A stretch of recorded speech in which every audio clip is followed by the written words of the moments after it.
తెలంగాణలో మున్సిపల్ ఎన్నికలకు సర్వం సిద్ధమైంది. అటు ప్రభుత్వం ఇటు ఎన్నికల సంఘం ఏర్పాట్లు పూర్తి చేసింది. అన్ని సమీక్షలు కంప్లీట్ చేసిన ఎన్నికల సంఘం ఏ క్షణమైనా మున్సిపల్ ఎన్నికల నగారా మోగించనుంది. తెలంగాణలో మరోసారి ఎన్నికల నగారా మోగనుంది.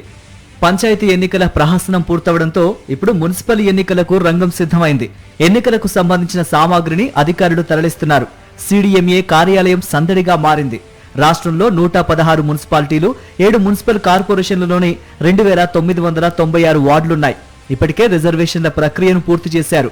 బ్యాలెట్ పేపర్లు, నామినేషన్ ఫారాలు, పోస్టల్ బ్యాలెట్ దరఖాస్తులు, కవర్లు, ఇతర స్టేషనరీ సామాగ్రిని అన్ని మున్సిపాలిటీలు, కార్పొరేషన్లకు పంపిస్తున్నారు. మున్సిపల్ ఎన్నికల్లో పాల్గొనే అధికారులు, సిబ్బందిని కూడా ముందుగానే గుర్తించారు. ఈ ఎన్నికల ప్రక్రియలో మొత్తం 35,000 మందికి పైగా సిబ్బంది పనిచేయనున్నారు. వీరిలో సుమారు 3,000 మంది రిటర్నింగ్ అధికారులు, అసిస్టెంట్ రిటర్నింగ్ అధికారులుగా బాధ్యతలు నిర్వర్తించనున్నారు. ప్రతి వార్డుకు పోలింగ్ కేంద్రాలను ఖరారు చేసి అక్కడ తాగునీరు, విద్యుత్, మరుగుదొడ్లు వంటి కనీస మౌలిక సదుపాయాలు ఉండేలా చర్యలు తీసుకున్నారు. రాష్ట్ర వ్యాప్తంగా ఎన్నికలు జరగనున్న మున్సిపాలిటీలు, కార్పొరేషన్లలో మొత్తం 52,43,023 మంది ఓటర్లు ఉన్నట్లు రాష్ట్ర ఎన్నికల కమిషన్ వెల్లడించింది.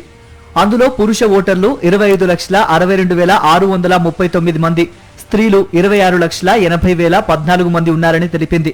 ఇక ట్రాన్స్జెండర్లు 640 మంది ఉన్నట్లు పేర్కొంది. ఎన్నికల తేదీలపై రకరకాల ఊహాగానాలు వినిపిస్తున్నప్పటికీ రాష్ట్ర ఎన్నికల సంఘం మాత్రం అధికారిక ప్రకటన చేయలేదు.